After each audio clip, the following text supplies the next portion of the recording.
The offending tower, known as the walkie-talkie for its curved, bulging shape, is to have a sunshade attached to its south-facing facade to stop the concave surface from reflecting sunlight and beaming concentrated rays to a nearby street, developers said Thursday. The 37-story building made headlines in September when a Jaguar owner who parked his car at its foot complained that the solar glare melted part of the vehicle. Local shopkeepers also said the beams, dubbed death rays by the British press, blistered paintwork and burnt a hole in a floor mat during the hottest parts of the day. Developers Land Securities and Canary Wharf had put up a dark netted screen as a temporary measure.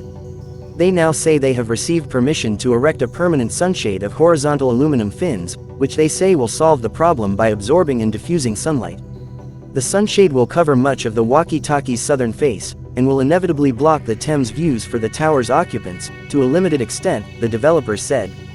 But they added, it wasn't the first time that the skyscraper, designed by architect Raphael Vanoli and officially known as 20 Fenchurch Street, attracted controversy. Even before it was built, UNESCO, the United Nations heritage body, complained that tall buildings like it would negatively impact the historic Tower of London nearby. Two men from the Pacific nation of Kiribati who were lost at sea for a month have managed not only to survive but to unravel a 50-year-old family mystery. Ewan Buranibwe, 53, and Temei Tantaki, 26, made headlines late last month when they washed ashore in the Marshall Islands after 33 days lost at sea. They were more than 600 kilometers from home. Their global satellite positioning system had run out of batteries after they left their island on what should have been an 80 kilometers trip to get gas. Marshall Islands Journal editor Giff Johnson says the men found much needed food and water on Namdrak Island. But he also says that one of the men discovered that his uncle, feared drowned at sea 50 years earlier, had also wound up on the same atoll and married into the community. The men discovered that they had relatives on the island. That was a pretty pleasant surprise to drift at sea for 33 days and wind up on an island where you've got family members, Mr. Johnson said. He was a young man when he was lost at sea and floated into Namdrak. This would have been in maybe the late 1950s or early 1960s. The uncle had set out, got lost and drifted ashore on Namdrak. There were no communications, so it is easy to see how he would have merged into the community, settled down and had kids. The uncle has since died, but his story raises hope about others who have disappeared off the horizon. The world's first robotic self-portraits, painted by an android called Ida, have been unveiled at a new art exhibit in London, despite the artist not having a self to portray. The surprisingly accurate images question the role of artificial intelligence (AI) in human society and challenge the idea that art is exclusively a human trait, according to her creators. Ida is a life-size android artist powered by AI, computer algorithms that mimic the intelligence of humans, that can paint, sculpt, gesture, blink and talk.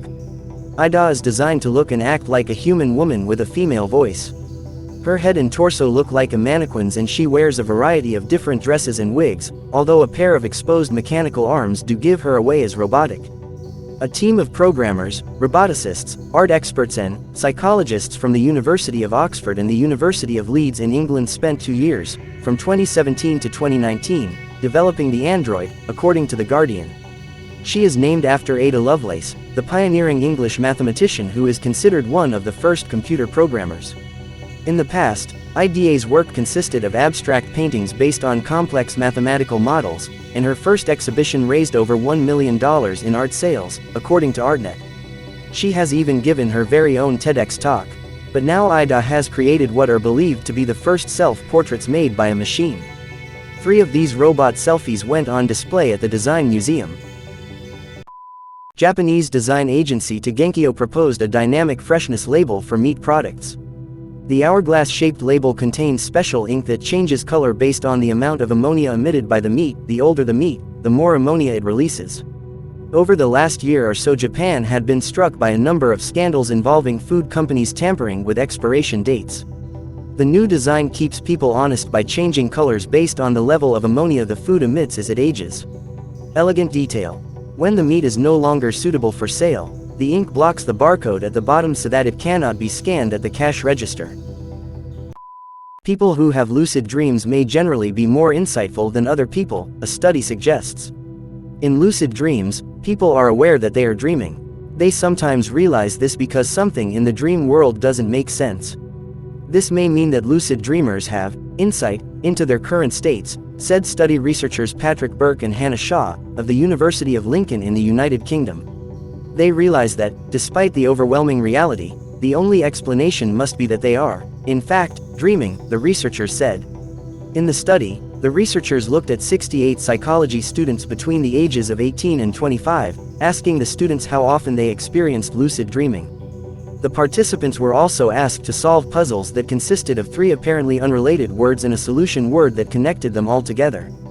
For example, one puzzle had the word sand, a myelin, age, with the linking word stone. If you have a device that has Google Assistant, such as a Google Home or Google Home Mini, and it is paired with a light source via a smart plug, try out this neat trick that would make even Dumbledore proud. After saying, "Hey Google, cast this well-known spell from the Harry Potter series by saying, Lumos." Your inner witch or wizard character will shine through, as the spell will actually work and turn on that light source.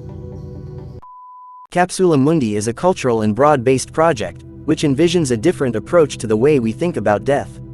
It's an egg-shaped pod, an ancient and perfect form, made of biodegradable material, where our departed loved ones are placed for burial.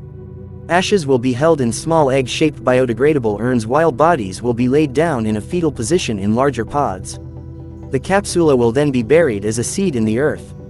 A tree, chosen in life by the deceased, will be planted on top of it and serve as a memorial for the departed and as a legacy for posterity and the future of our planet. Family and friends will continue to care for the tree as it grows. Cemeteries will acquire a new look and, instead of the cold gray landscape we see today, they will grow into vibrant woodlands. Earl Dixon was an American inventor best known for inventing adhesive bandages in the U.S. He lived in Highland Park, New Jersey, for a large portion of his life. Dixon was a cotton buyer at the Johnson & Johnson Company.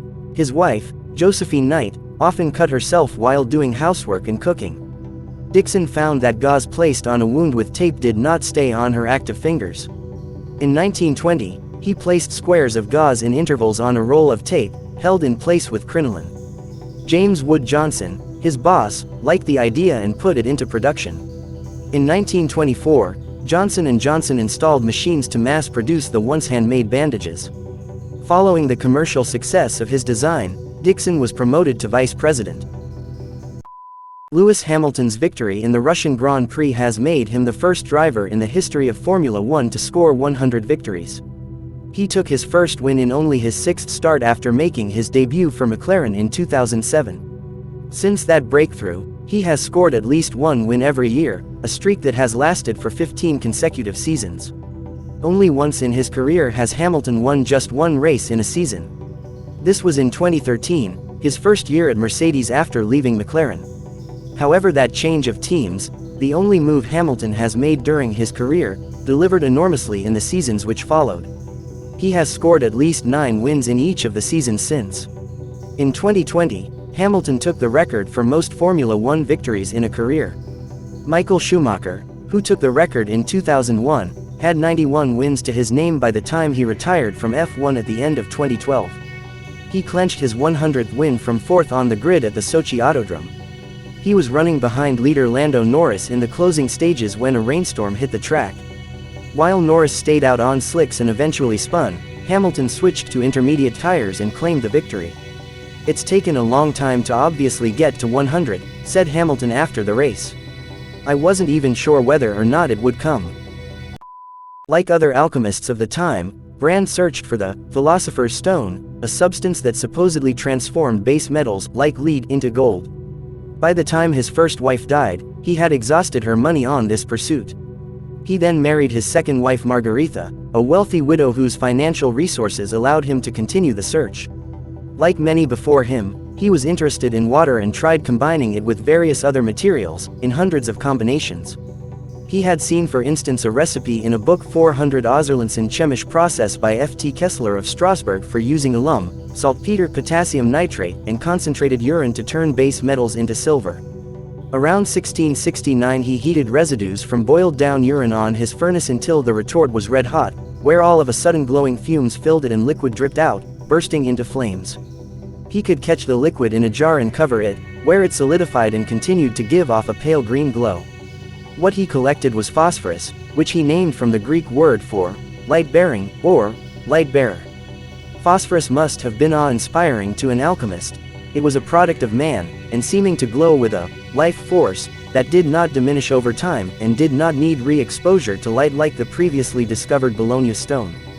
Brand kept his discovery secret, as alchemists of the time did, and worked with the phosphorus, trying unsuccessfully to use it to produce gold.